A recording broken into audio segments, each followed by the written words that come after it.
I couldn't handle the thought of dealing with a woman whose pregnancy made her look huge, while I would have to raise the baby alone and constantly see her big 9-month pregnant belly. He looked at me with disdain and had a smirk on his face, as if he was expecting this situation. Even though I knew this would happen, I quickly went to my room and came back with some divorce papers. I showed them to Anand without hesitation. He looked shocked and asked, "What's this all of a sudden?" "Well, it was your idea. Just sign it quickly. I'll submit it tomorrow," I said. His face turned red from embarrassment and anger at my words. "Watch carefully. I'll make you regret how you've treated and looked down on me," I warned him. "My name is Helen. I'm 26 years old and a housewife. 2 years ago, I used to work for a mobile company. I met Anand, my boss, when I was 24. We quickly fell in love and got married. Anand, who is 3 years older than me, was very reliable, especially when he was teaching me at work. I was really thankful for his clear guidance. We became good friends and often went out to dinner. When he asked me out, I was thrilled, especially since I had never dated anyone before. It's a bit embarrassing, but I was always more interested in cartoon characters than real men. Seeing my high school and college friends getting married one after another made me feel pressured. When I fell in love with Anton, I promised myself he would be my first and last love. I was thrilled when we started dating and then got married a year later. Anton was good-looking and popular with our female colleagues. I was proud to be his wife and enjoyed all the congratulations and well wishes we received.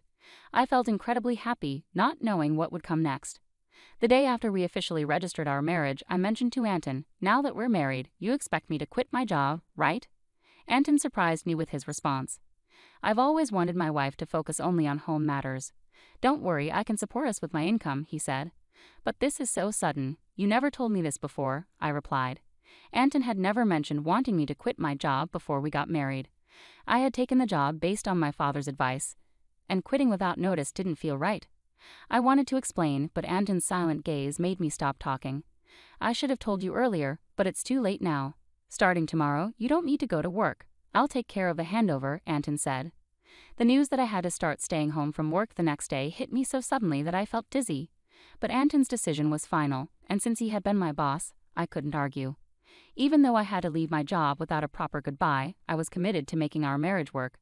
I focused on household tasks and tried hard to meet Anton's expectations. I cooked meals, especially his favorites, hoping for some recognition.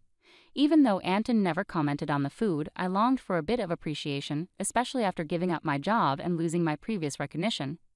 One day I asked Anton, "Is my jacket clean? I have an important meeting tomorrow." "Yes, of course," he replied, showing his old-fashioned and commanding side. I reminded myself how lucky I was to be married to him and tried to meet his expectations.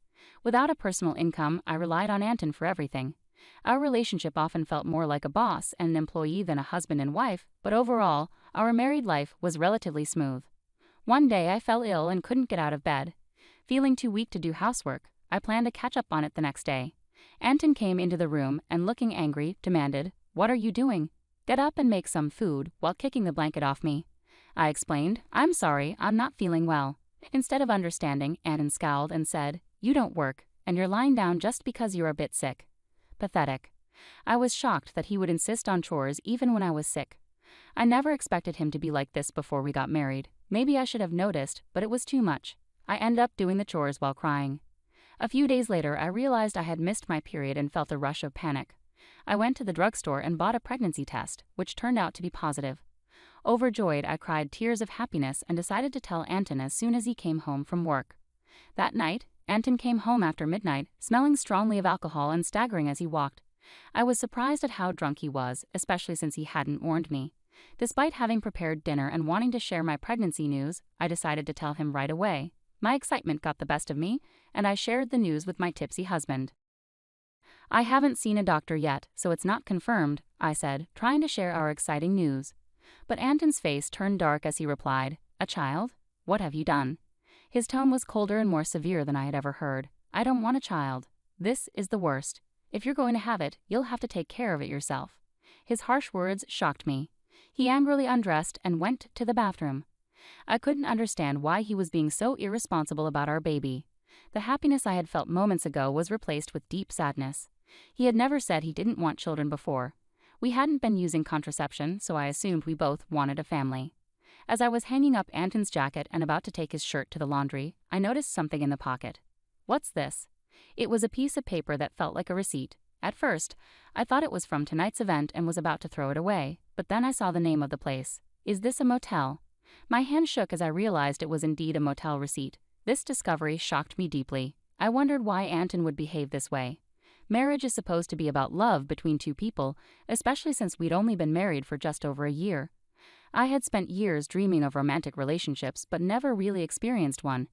I couldn't immediately accept this painful truth, but the idea of Anton cheating started to make sense. Were all my doubts about him using me as a servant while loving someone else true? Was this the reason he reacted so harshly to the news of my pregnancy? As I struggled with these thoughts, I started to feel nauseous and began to suspect that something was seriously wrong. It seemed like Anton had a mistress at my former workplace, and perhaps he wanted to marry me for stability rather than love. Everything started to make sense, and I felt like the line between reality and my imagination was blurring. Still, I couldn't ignore the hurtful things he said after I told him about the pregnancy. I decided to gather proof of Anton's infidelity. His cold behavior towards me made it clear that he was angry about the pregnancy. Even though I was dealing with morning sickness, he would deliberately eat strong-smelling foods around me and criticize my housework, making me redo things. It was tough on my pregnant body and heart, but I was determined to find out the truth. Anton never let go of his cell phone, even taking it with him to the bathroom, so I couldn't look at it. When I snuck into his room, it was always tidy, and there was nothing suspicious. He was very organized at work, and his desk was always spotless. It became clear that catching him red-handed would be difficult. I frequently checked his pockets for receipts or other evidence, but my search was coming up empty. I thought about hiring a private detective, but I didn't have the money for that. I was lost in thought about my situation when I got an unexpected phone call from my father, who rarely called me. "Hello, it's me, your dad. How are you?" he asked. I was surprised to hear from him, given how busy he usually is. "Dad, what's going on? Aren't you swamped with work?" "My employees have been doing well, so I'm not that busy," he said. As the CEO of a company in Canada, my father had always been a workaholic. I didn't have many childhood memories of spending time with him, but I respected his dedication. I wondered why he was calling now. "So what's up?" I asked, waiting for him to explain. My father then shared something shocking. "Is that really true?" I asked, stunned by what he revealed. "Yes, he's not the type to lie."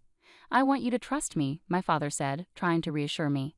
At first, I was in shock and couldn't respond, but as I processed the information, I felt a sense of relief. "Thank you, Dad. I'll do my best," I said gratefully before ending the call. My investigation was finally showing results, and I felt a mix of relief and anger because of the ongoing tension with Anton. Despite being pregnant, Anton remained distant, which only deepened my resentment towards him. Months went by, and our relationship stayed strained. Then something happened that shattered our life. As I approached my 9th month of pregnancy, I lived in constant fear around Anton, trying to avoid him and leading a quiet, restricted life. One evening, while serving dinner as usual, Anton came home, and we sat at the dining table. As I ate silently, Anton suddenly slammed his fork down. "What is this? It's tasteless," Anton yelled, throwing the food I had cooked onto the floor. I was shocked by his outburst and struggled to understand what was happening. My frustration grew as I saw my meal discarded. Anton complained that my cooking had been bland recently, but I had been using less seasoning to make the meals healthier for everyone during my pregnancy. If he didn't like the taste, he could have added some salt himself. There was no need to throw the food on the floor. As I was about to speak up, Anton sneered and made a hurtful remark. "I don't want a woman with a belly like a monster. You'll have to raise the kid by yourself," he said with malice and a cruel smile. I had feared this day might come, though I had hoped for a different outcome. Quickly, I went to my room, grabbed some documents, and returned to show them to Anton. "Here are the divorce papers," I said, pushing the documents towards him. Anton looked stunned and asked, "What the hell? What's this all of a sudden?" "Well, it was your idea. Just sign it quickly. I'll submit it tomorrow," I said. I had been thinking about divorce ever since I suspected Anton's infidelity. With a baby on the way, I wasn't sure if I could manage on my own, but now I had a new plan. My determination seemed to anger Anton. His face turned red with rage. "Just wait. I'll make you regret every moment you looked down on me and tried to control me. Do you think you can manage without me? You'll have a baby to care for, and you'll regret it." I stayed firm and unshaken. "I'll be fine. Don't worry about me," I assured him. Maybe annoyed by my resolve, Anton grabbed the divorce papers and started filling them out. "Here you go. If this is what you want, it's yours," he said. "Thank you," I replied. Anton probably didn't think I would actually go through with it, as he handed the papers over without much fuss. The next day, I submitted the divorce papers and left the house. I knew he'd be surprised when he came home from work to find out. After that, I moved to my parents' home. My father had returned to the US from Canada and suggested I stay with them. It was the right choice for me as I was fed up with life with Anton. I was deeply grateful to my father for his support. On the day I left our home, Anton called me 3 times, but I ignored each one. Eventually, he stopped calling. It became clear that I meant very little to him. He was probably happy with his mistress and might even be planning to remarry. I decided to move on from Anton. 6 months later, I had a baby who was born safely, and I was living happily with my parents. While enjoying this peaceful life, Anton called me again. At first, I ignored his calls, but after he persisted, I had no choice but to answer. "Hello, what do you want now?" I asked, tired of his calls. "Hey, what's going on?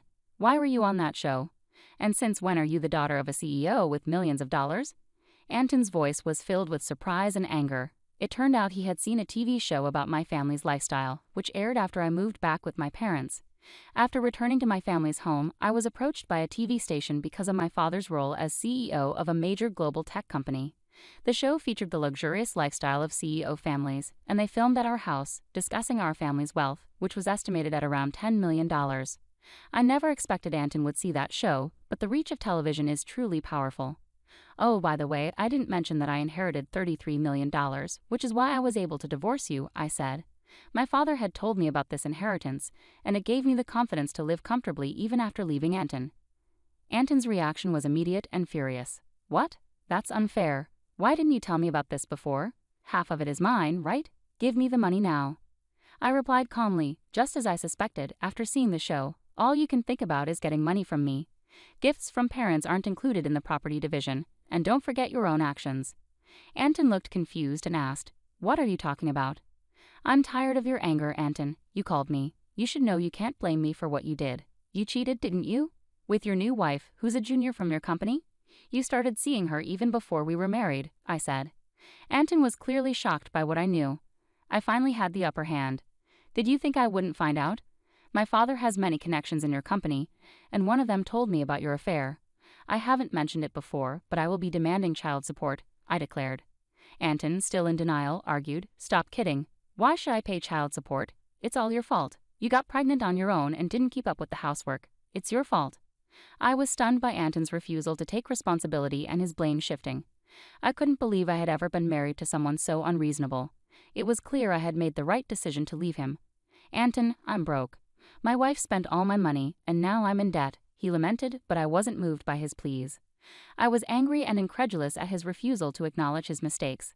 I had no desire to deal with someone so unreasonable ever again. Gripping my phone tightly, I prepared to end the conversation. "What are you talking about? Do you even realize how ridiculous you sound? I never want to deal with you again.